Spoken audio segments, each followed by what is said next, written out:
अब ये कहना कि बातचीत चल रही है, और बातचीत पता नहीं कब से और कैसे चल रही है।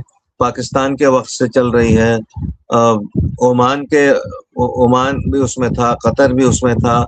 ये कैसी बातचीत है कि अमन की बातचीत चल रही है और अमन हो नहीं पा रहा है? तो मुझे कुछ इसमें दम नज़र नहीं आता।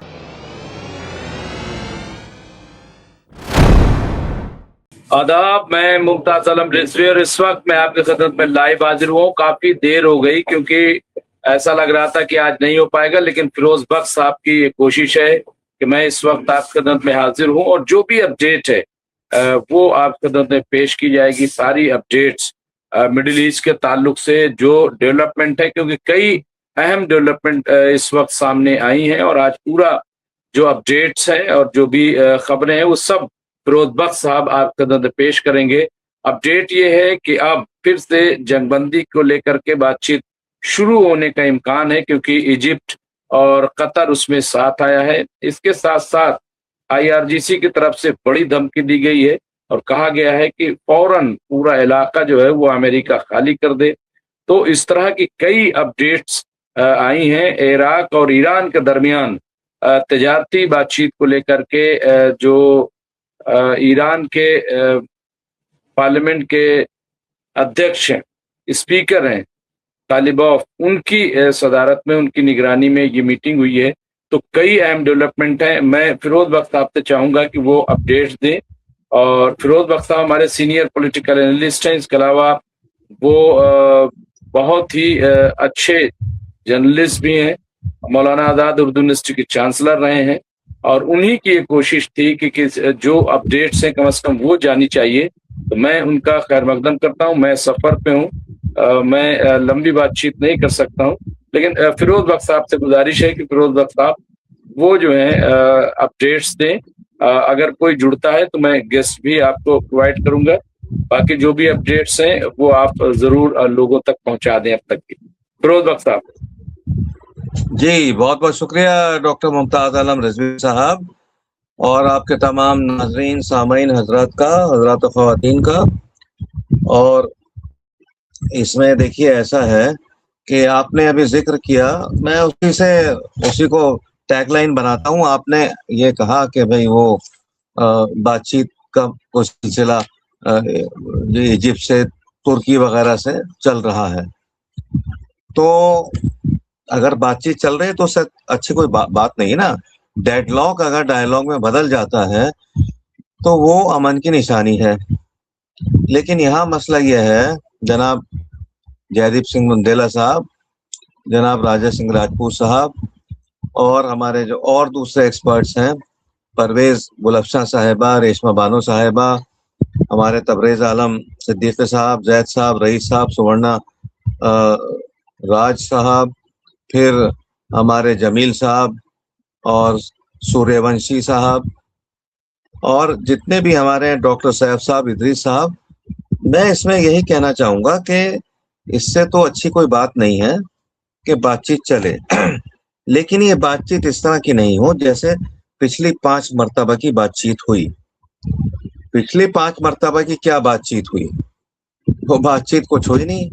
बातचीत का बहाना हुआ, उसके बाद ईरान को तहस-नहस करने के लिए उसके ऊपर बारूद और बम और तोप, गोले, मिसाइल सब कुछ बरसा दिए गए। ठीक है? और इस हद तक बरसाए गए कि उन्होंने, आप ये देखिए, मैं बातचीत के सिलसिले को थोड़ा-सा बात को बता के फिर मैं आगे बढ़ूँगा कि बातचीत के सिलसिले को उन्होंने इतना तबाह बर्बाद किया कि जो रहबर मुअज़्ज़म थे वहाँ के, उनको शहीद मुअज़्ज़म में तब्दील कर दिया।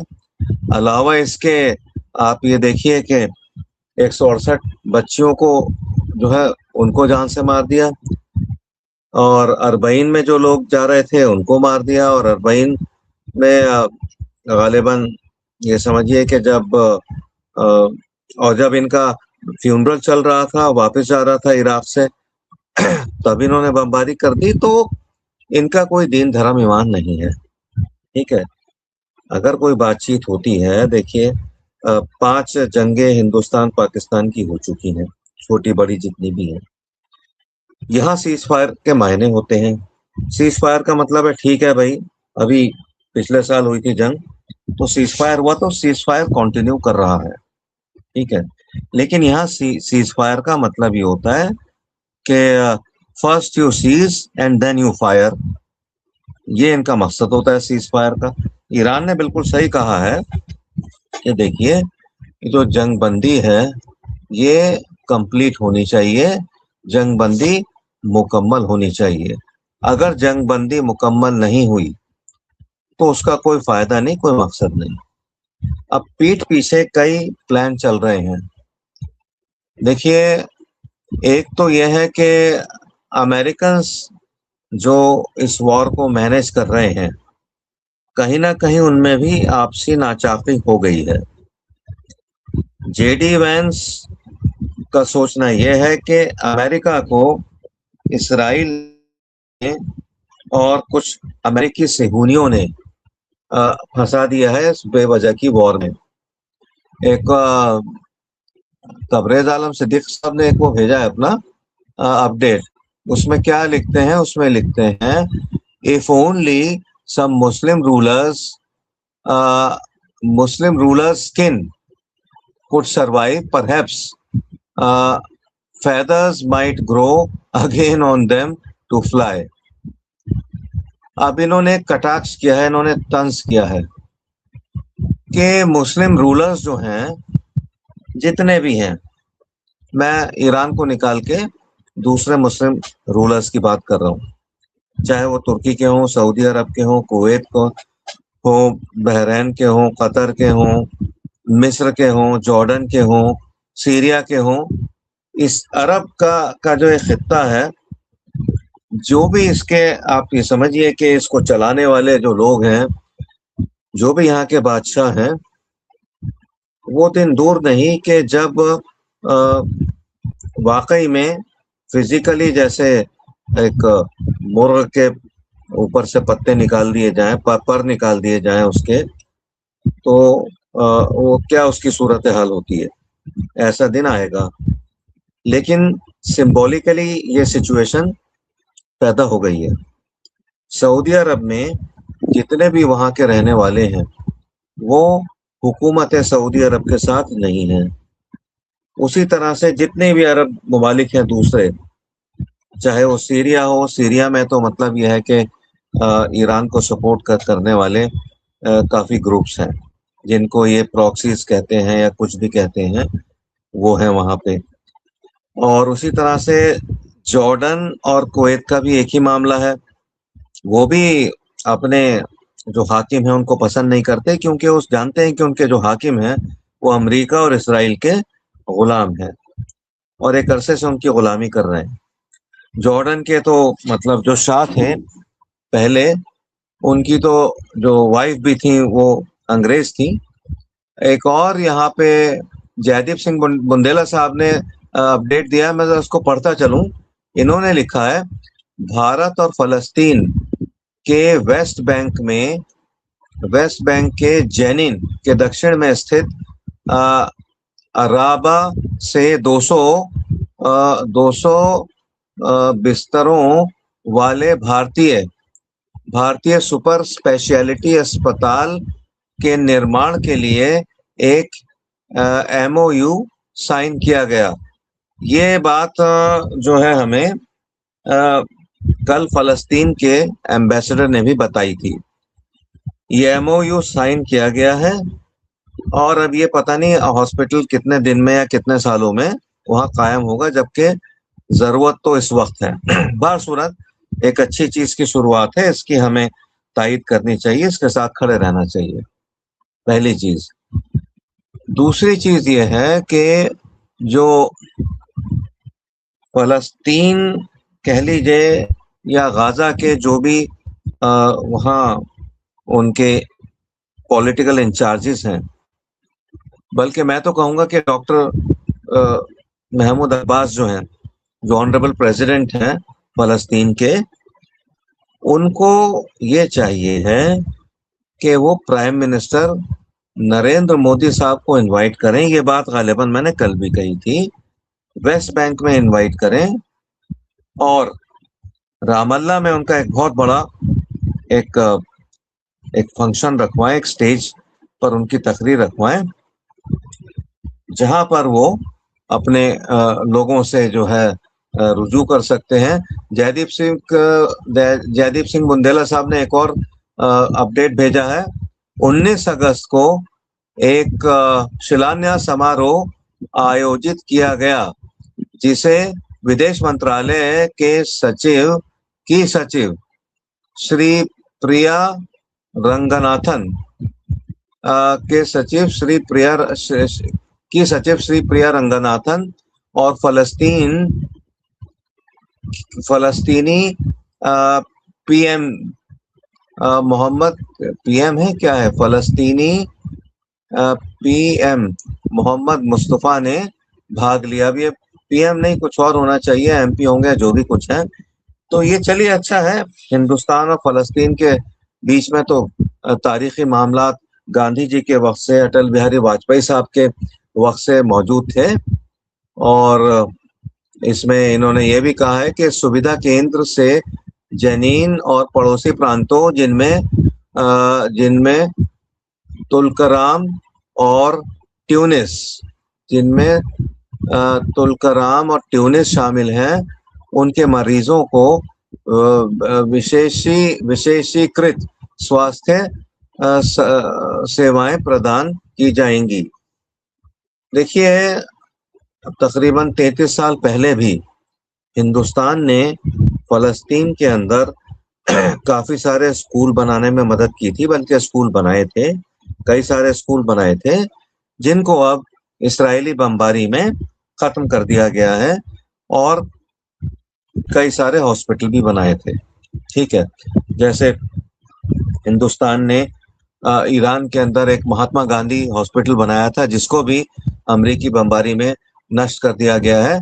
इस तरह की चीजें हिंदुस्तान की जानिब से की जाती रही हैं।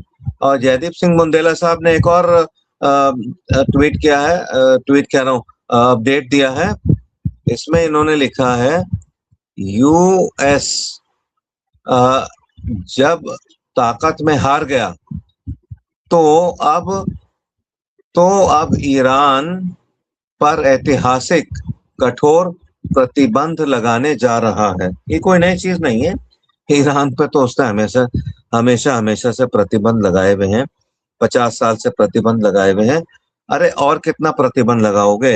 एक तो तुमने ईरान को अच्छा खासा बर्बाद कर दिया, ईरान को इतना नुकसान पहुंचा दिया, ईरान को तुमने उनके इतने लोगों को मार दिया, बच्चियों को मार दिया, और क्या करोगे? शर्म आनी चाहिए तुम्हें। ये सब करने के बाद भी क्या ईरान ने किसी अमेरिकन को मारा है? एक भी अमेरिकन को नहीं मारा अमेरिका जाके। क्या ईरान ने जो सिविल एरिया है जहाँ पे अमेरिकन ऑफिसेज हैं, भाई साहब मैं आपको एक बात बता दूं बुंदेला साहब, कि चाहे वो यूएई हो, चाहे वो सऊदी अरब हो, चाहे वो जॉर्डन हो, कुवैत हो, चाहे वो ओमान हो, कतर हो, बहरीन हो, कोई भी मुल्क हो, सीरिया हो, हर जगह अमेरिकी ऑफिसेज हैं, बिल्डिंग्स हैं और उनका सबका हवाला मौजूद है इंटेलिजेंस के पास, ईरानी इंटेलिजेंस के पास। वो अगर चाहते तो इन पर अच्छी खासी बमबारी कर सकते थे। उन्होंने अपने हाथ को रोक के रखा है, क्योंकि वो इंसानी जानो माल को बहुत ज्यादा अहम समझते हैं। अमरीकियों की या इसराइलियों की तरह ये जानो माल का नुकसान करने में यकीन नहीं रखते। लेकिन अब जिस तरीके के हालात पैदा हो रहे हैं, ट्रम्प साहब बदस्तूर अपना ये कि घड़ी में तोला घड़ी में माशा, अभी धमकी देना, अभी ये कहना कि बातचीत चल रही है, और बातचीत पता नहीं कब से और कैसे चल रही है, पाकिस्तान के वक्त से चल रही है, ओमान भी उसमें था, कतर भी उसमें था। ये कैसी बातचीत है कि अमन की बातचीत चल रही है और अमन हो नहीं पा रहा है? तो मुझे कुछ इसमें दम नजर नहीं आता कि जो बात चल रही है मिस्र विस्र, ये सब बेकार फजूल बहकाने का मामला है, और इसमें कहीं से कहीं तक कोई अमन का मामला नहीं होगा। अगर अमन का मामला होना होता तो जो डील बनाई थी ट्रम्प साहब ने और जिस पर इलेक्ट्रॉनिक सिग्नेचर्स हुए थे, तो उसके बाद ये मामला हो जाता। उससे पहले हो जाता 5 बार, वो तो 5वां मामला था ना। उससे पहले भी 4 बार बमबारी कर दी, उसके बाद भी, इसके बाद भी करी है। अब जो थोड़ा-सा ये रुके हैं, अभी एक और जयदीप सिंह साहब ने भेजा है हमें अपडेट, क्या कहते हैं? चाइना ने कहा है कि हम यूएस के ईरान पर लगाए गए किसी भी प्रतिबंध की अ, अ, कि हम के साथ हम नहीं है, मतलब यही है इसका। और हम प्रतिबंधों से निपटने के लिए आवश्यक कदम उठाएंगे। तुम कितने प्रतिबंध लगा दोगे? हम अमेरिका से पूछ रहे हैं, कितने प्रतिबंध लगा दोगे? आप आप आप आप कैसे कह रहे हैं प्रतिबंध लगा देंगे? आपने तो प्रतिबंध लगा ही रखे हैं। कौन सी आपने छूट दे रखी है ईरान को? बावजूद उसके अल्लाह का शुक्र है कि ईरान मेहनत करके अपने अपनी काबिलियत से अपने पाँव पे खड़ा होकर उसने अपने को यहाँ तक पहुँचा लिया है। तो तुम्हें जितने प्रतिबंध लगाने हैं आप लगा लो, और चाइना मदद करे या ना करे, रूस मदद करे या ना करे, अल्लाह ज़रूर मदद करता है, गायबाना मदद आती है, किसी भी सूरत से आए, आप प्रतिबंध लगाते जाइए। और जमील साहब ने भी एक भेजा है अपडेट, मैं इसको पढ़ देता हूँ। ट्रम्प अपनी हार छिपाने और जंग से भागने का नया बहाना निकाल रहे हैं, ईरान पर प्रतिबंध लगाने का। देखिए, मैं एक बात बता दूं जमील साहब आपको, ये अच्छा है आपका अपडेट। देखिए, ट्रम्प साहब जंग हार चुके हैं पहले ही, ठीक है। अगर ट्रम्प साहब के पास वो टॉमाहॉक मिसाइल्स होते, इनके B-2 बॉम्बर्स तैयार होते, 52 बॉम्बर्स तैयार होते, सारे होते, इनके सारे जितने भी आयरन डोम, थार्ड, इस तरह के इनके एंटी मिसाइल जो इनके हथियार हैं वो सब तैयार होते, तो ये अभी तक ईरान को निपटा देते, मैं बता रहा हूँ आपको। लेकिन इनके पास इनकी सारी चीजें आधी तो यूक्रेन में खत्म हो गई, आधी जयदीप सिंह बुंदेला साहब ने एक और भेजा है अपडेट, अमेरिका का लोन अब 40 ट्रिलियन डॉलर पहुंच गया है, जो कि ट्रम्प के पहले कार्यकाल से लेकर अब तक दुगना हो चुका है। अब इस पे देखिए अमेरिकन इकोनॉमी की जो बदहाली है, ट्रम्प साहब क्या कह के इलेक्शन, देखिए मैं एक बात बता दूं, ट्रम्प साहब को जो वोट मिले, ट्रम्प साहब को जो वोट मिले 2 वजूहात पे मिले। पहली तो वजह ये थी कि उनके कान में किसी ने गोली मारी, उनको कोई गोली मारना चाह रहा था, whether it was a tailor made attack, ये कोई नूरा कुश्ती थी, ये कोई पहले से सेट किया हुआ प्लॉट था कि तुम गोली चलाना, इस तरह के मार मत दो, साइड से चली जाए। अब ये नहीं पता, हो सकता है रियल में किसी ने शूट किया उन्हें, कुछ भी हो सकता है। लेकिन उसकी हमदर्दी इतनी हो गई इलेक्शन से पहले कि उनको काफी सारे वोट उसी हमदर्दी के तई मिल गए।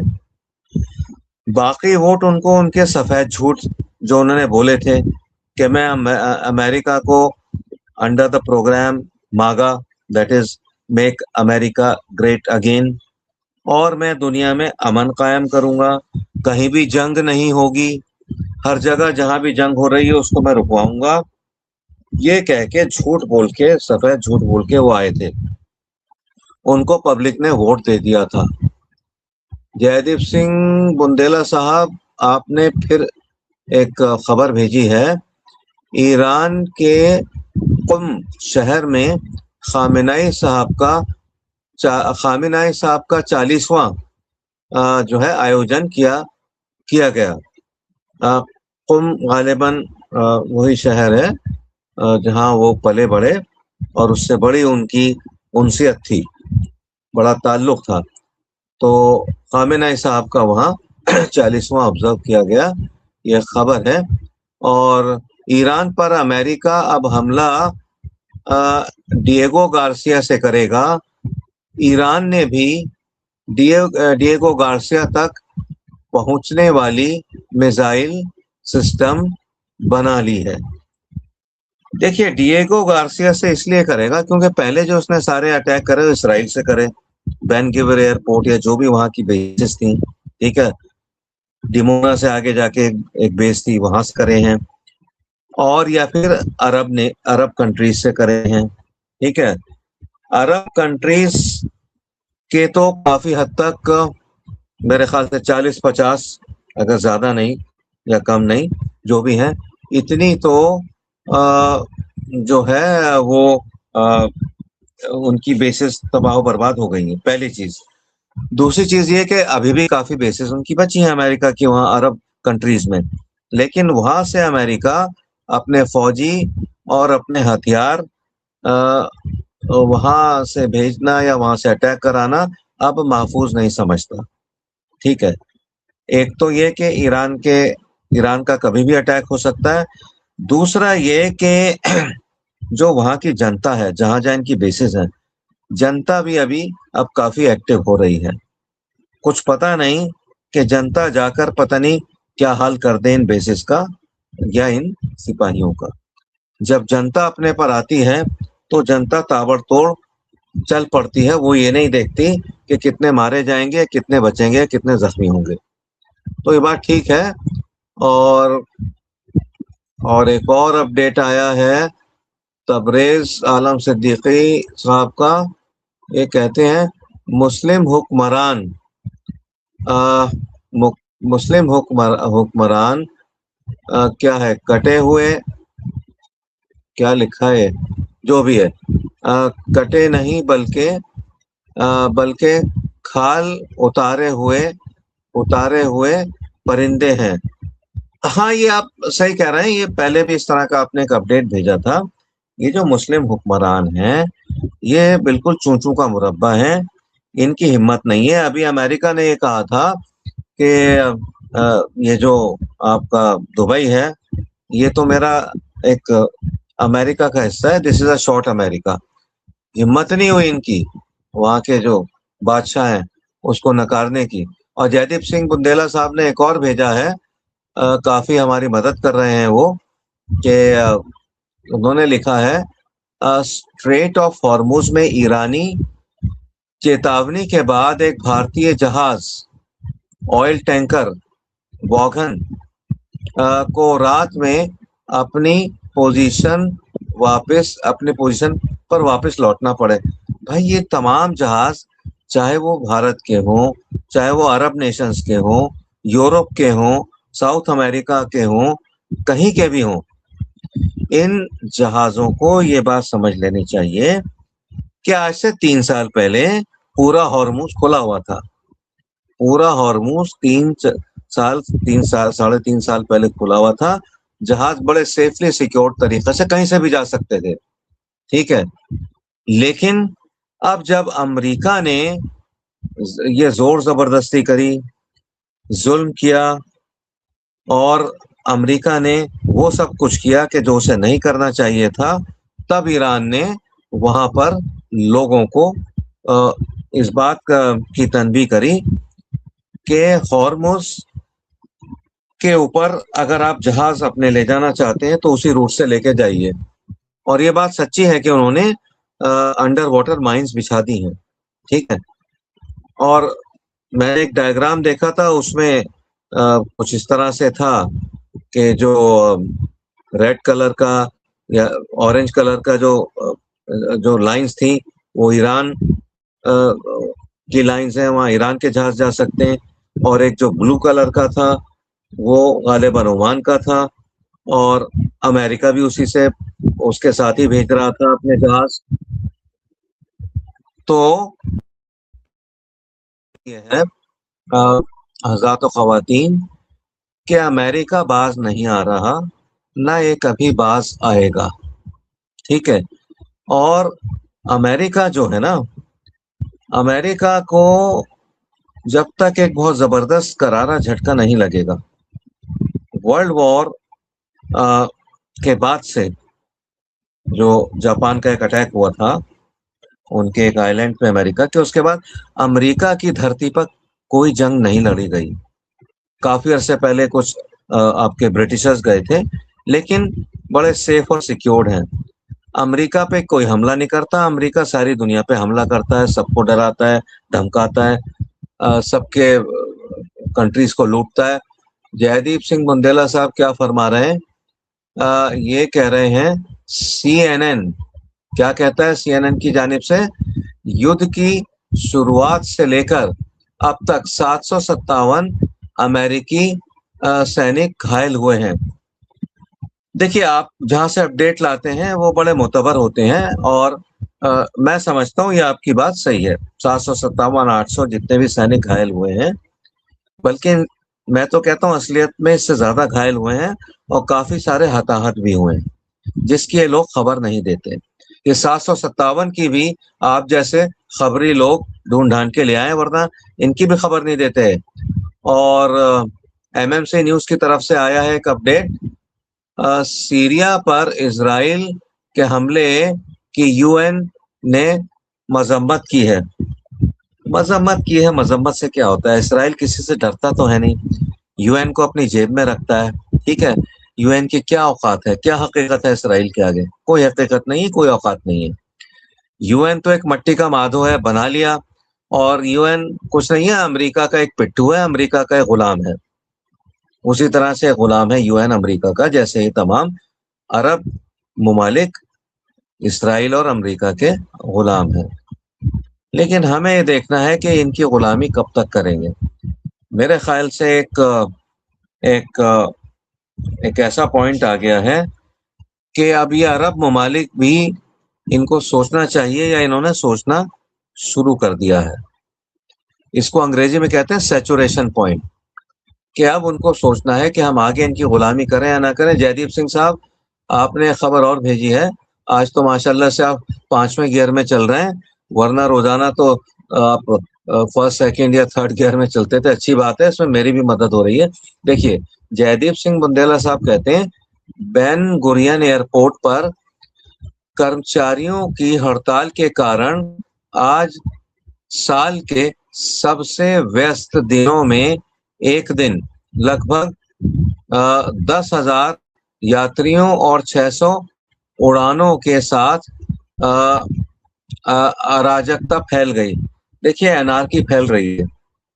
जब आप दूसरों पे जुल्म करोगे, आप दूसरों को नुकसान पहुंचाओगे, तो एक कानून है, कुदरती कानून है। अगर आप बहुत ज्यादा जुल्म करते हो तो वो वापस बूमरैंग होता है आपकी तरफ, ठीक है। और इसका एक खास नाम है, ये जब हम MA पढ़ते थे ग्रीक लिटरेचर, तो इसका एक खास नाम है, अभी आ जाएगा मेरे जहन में, बताऊंगा। कि जब जुल्म बहुत ज्यादा वन साइडेड होता है तो उसका जवाब भी बहुत फायदे से आ जाता है। तो अब इनको जवाब मिलेगा। और जयदीप सिंह बुंदेला साहब क्या कह रहे हैं? कुर्दी लीडर, इसको जरा भी हटाइए मत इस अपडेट को। कुर्दी लीडर मसरूर बराजानी क्या कहते हैं? अमेरिका द्वारा कुर्दिस्तान रीजन में पेट्रियट सिस्टम हटाने के कारण अब हमें खतरे का सामना करना पड़ रहा है। ये कुर्द लोग वही हैं जिन्होंने गद्दारी की थी सद्दाम हुसैन के साथ भी, इन्होंने गद्दारी की है ईरान के साथ भी, और अभी जब ईरान के अंदर झगड़े फसाद क्रिएट किए गए, उसमें कुर्द लोगों का बड़ा अच्छा खासा उसमें हाथ था। ये अलग बात है, ईरान ने इन सब के मिजाज दुरुस्त कर दिए थे। और कुर्दी लीडर जो है, ये इसको क्या हक है कहने का कि अमरीकी जो यहाँ से मिसाइल, पेट्रियट मिसाइल या जो भी उनके सिस्टम हटाए जा रहे हैं, एंटी मिसाइल जो उनके थाट वगैरह है, वो भी वहां से हटाए जा रहे हैं। तो भाई, अब तो तुम्हें इसका खमियाजा भुगतना पड़ेगा, ठीक है। तुमने गद्दारी की सद्दाम हुसैन के साथ, अब तुम गद्दारी कर रहे हो ईरान के साथ, अब तुम गद्दारी कर रहे हो आपके इसके साथ, क्या नाम, तमाम कौम के साथ, तो अब इसका नतीजा आपको भुगतना पड़ेगा। देखिए, इराक के साथ भी गद्दारी कर रहे हैं लोग। ये बड़ी गद्दार कौम है, माफ कीजिए। कुर्द लोग जो हैं, ये किसी के ना हुए, ठीक है। मुझे एक वाकया याद आता है, उसका लुब्बे-लुबाब बताता हूँ कि जब अमेरिका का अटैक हो रहा था सद्दाम हुसैन के ऊपर, इराक के ऊपर, तो एक कोशिश की थी सद्दाम हुसैन ने कुर्दों को साथ लेने की। उन्हें उन्हें पता था कि ये मानने वाले नहीं है, लेकिन एक उन्होंने कोशिश की। तो उनके एक दोस्त ने उनको बताया, नाम याद नहीं आ रहा, वो भी एक उनके करीबी दोस्त थे, अरब थे वो भी। उन्होंने कहा, देखिए सद्दाम साहब, कुर्दों का मामला ये है, अगर आप इनके लिए जलते हुए गरम तवे पर भी बैठ जाएंगे, ये आपका साथ देने वाले नहीं हैं। तो अब ये जो कुर्द लीडर है, अब इसका भी काला कमा हो जाएगा। देखिए, मैं आपको एक बात बताऊं, ईरान के जो लोग हैं बड़े अमन पसंद लोग हैं। तहजीब उनको विरसे में मिली है, हजारों लाखों साल की तहजीब मिली है, ठीक है। और बड़ी बड़ी किताबें वहाँ लिखी गई हैं, ठीक है। फारसी में कितने बड़े बड़े ग्रंथ लिख दिए गए, गुलिस्तां बोस्तां।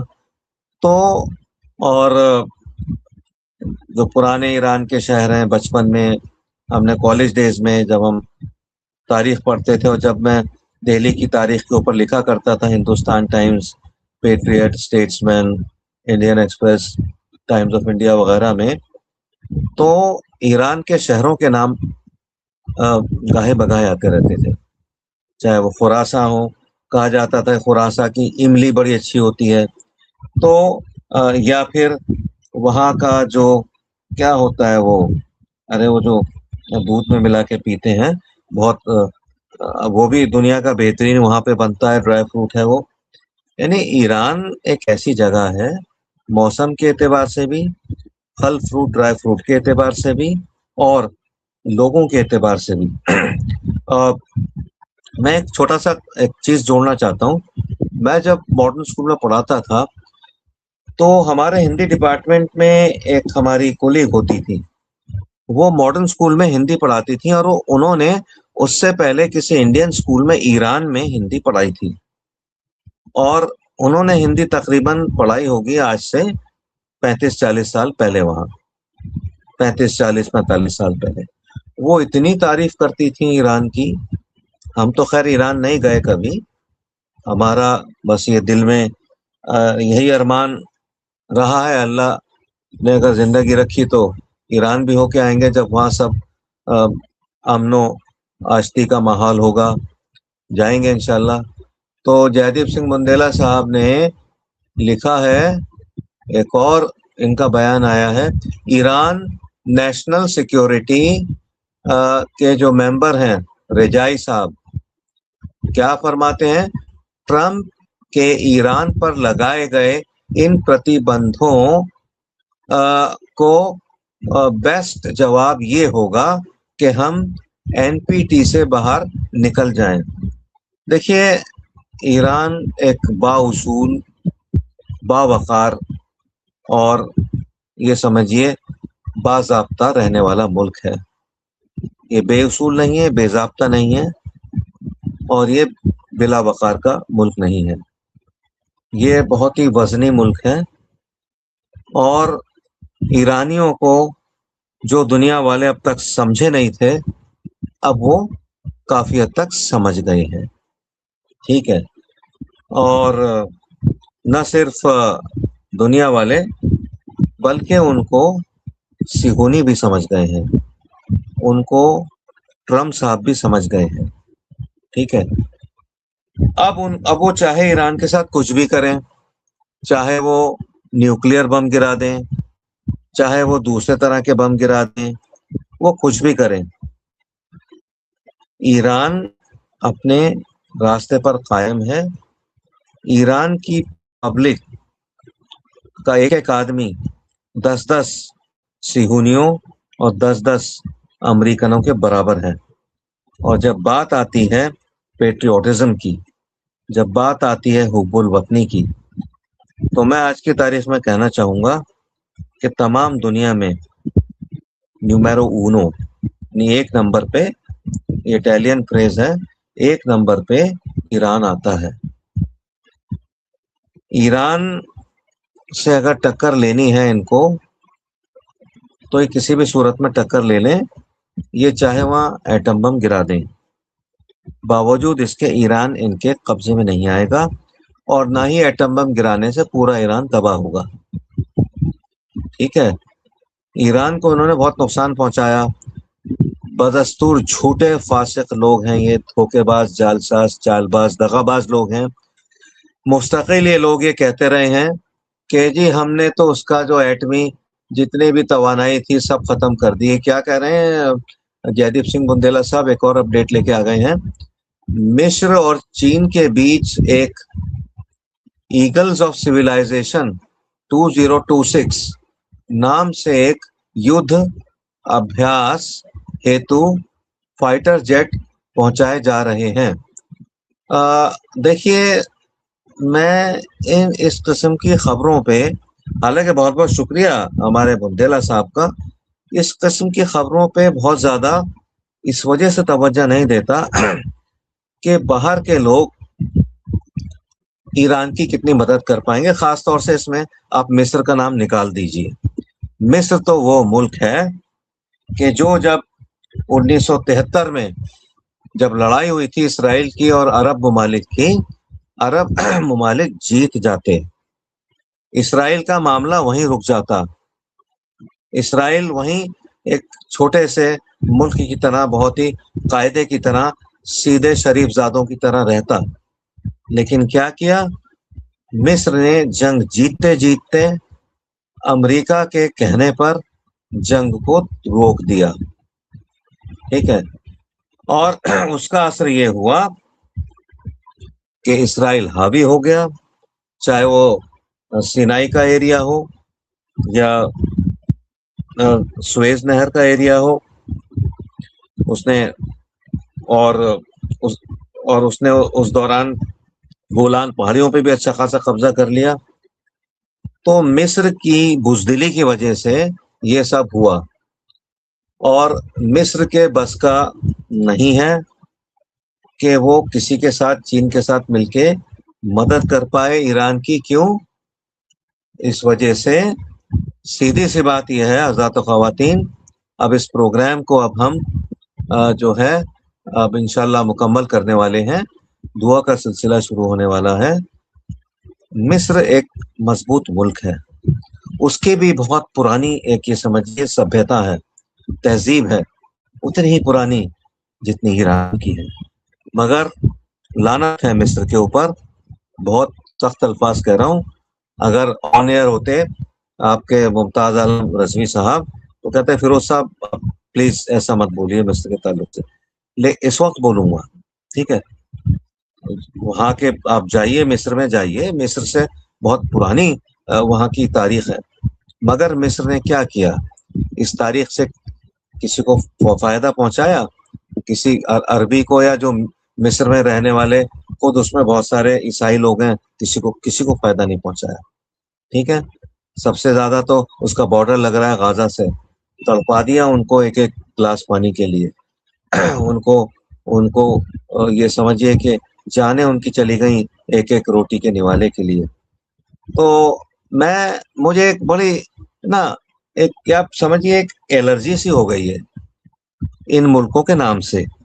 पहले नहीं थी, चाहे वो मिस्र हो, चाहे वो कुवैत हो, चाहे वो यूएई हो, चाहे वो बहरैन हो या सऊदी अरब हो, इवन सऊदी अरब। पहले मैं इनकी बड़ी इज्जत करता था, रिस्पेक्ट रिगार्ड करता था। हालांकि इनका रोल पहले भी ठीक नहीं था गाजा के ताल्लुक से, चलो ठीक है, लेकिन अब पिछले 2-2.5 साल से तो इनका रोल इतना नेगेटिव हो गया है गाजा के ताल्लुक से कि मैं समझता हूं कि इनको बिल्कुल बायकॉट कर देना चाहिए। अगर ये ईरान को अपने साथ मिला लें, ईरान को ये समझिए कि अपना लीडर मंजूर कर लें, ईरान को अपना गाइड मान लें, तो ये सब जो है सुरखरू हो जाएंगे। लेकिन अगर इन्होंने ईरान को अपने अपना मद्दे मुखालिफ ही रखा, जैसा कि करते चले आ रहे हैं, जैसा कि इनके बादशाह ने भी, सऊदी अरब के बादशाह ने भी कह दिया था ट्रम्प से, तबाह कर दो ईरान को, मार दो खामेनेई को, ये कहते रहे हैं। और ये खबरें वॉल स्ट्रीट जर्नल में भी आ चुकी हैं, इस तरह की खबरें, इस तरह की खबरें जो है वॉशिंगटन पोस्ट में भी आ चुकी हैं। खैर चलिए, अब ये लंबा बात अगर निकलेगी तो बहुत दूर तक जाएगी। अब मैं दुआ करा देता हूँ। मुझे हुक्म मिला है डॉक्टर मुमताज आलम रिजवी साहब की जानिब से, तमाम उन साथियों का शुक्रिया, चाहे वो सिर्फ 2 ही हों या 1 ही हों जो हमसे जुड़े हुए हैं, चाहे सिर्फ हमारे मुमताज आलम रिजवी साहब हों, वही जुड़े हों, लेकिन मुझे कुछ बातें कहने का, कुछ अपडेट्स के ऊपर डिस्कस करने का मौका दिया गया, उसके लिए मैं आप सबका शुक्रगुजार हूँ। दुआ यही करता हूँ कि अल्लाह ईरान को और तमाम, मैं कहता हूँ कि मैं पूरी दुनिया को लेता हूँ, महफूज रखे अमेरिका के शर से, अमेरिका के जुल्म से, और अमेरिका के टैरिफ से, और अमेरिका के जो प्रतिबंध हैं उनसे, इन सब से महफूज रखे। अल्लाह महफूज रखे दुनिया को ट्रम्प और नेतन्याहू की शरारतों से। और मैं चाहता हूँ कि एक यानी अल्लाह की हिफ्ज़ो अमा में रहे ईरान, पूरी दुनिया रहे अल्लाह की हिफ्ज़ो अमा में। और ये जो लोग शैतानी मंसूबे बना रहे हैं, इनके ऊपर पानी फिर जाए, बस यही मेरी दुआ है। आप सब लोग अपना ख्याल रखें, अपनी सेहत का ख्याल रखें। इंशाअल्लाह फिर अल्लाह ने चाहा तो कल मुमताज़ आलम रिजवी साहब खुद आएंगे। हम तो देखिए, हम उनके मतलब उनके दूर दूर भी नहीं फटक पाते जहाँ तक इस तरह के प्रोग्राम को कंडक्ट करने का ताल्लुक है। शौक है इसलिए आ जाते हैं, लेकिन professionally a person like me is no way near Mumtaz sahab. खैर चलिए, बहुत बहुत शुक्रिया।